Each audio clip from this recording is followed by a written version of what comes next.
With recent evidence revealing former NFL players are dying from brain disease and more than 2 million reported concussions per year, WOUB reporter Taylor Poole spoke with the experts about what players can do to avoid concussions and what researchers are doing to make treatment more effective.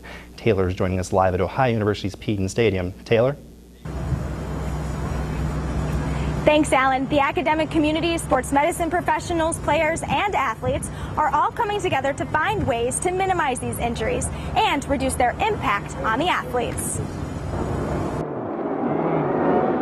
It's a sound that's all too familiar for football players.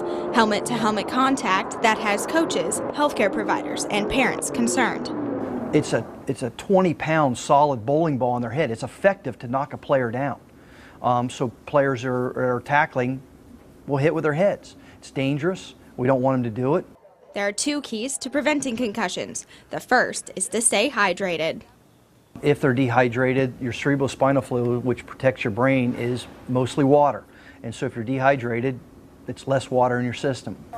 Bowman says whether it's July or December, the sports medicine department is always working to make sure the football players get enough water.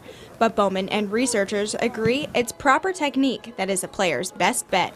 The first half hour of practice is form tackling, appropriate tackling, head up, wrapping up around the shoulders, that type of thing. You want to limit hitting with your head. Because concussions are more easily treated than prevented, Ohio University researchers have worked to develop technology that combines data between a GPS tracker and a device that tracks how much movement you do in each location. This device, just like a GPS, will track your every movement until you walk into a building. This device that attaches to your hip will track how much activity you do in each location, including every step you take.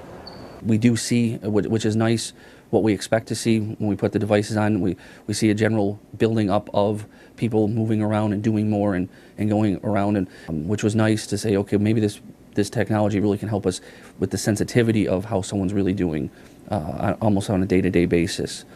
After a player gets a concussion, he or she can be fitted with a device. The goal is to gather data to allow doctors to determine whether a player is ready again for play. Unfortunately, symptoms are subjective and sometimes could be questionable as far as the accuracy of it, depending on how bad someone wants to return to play.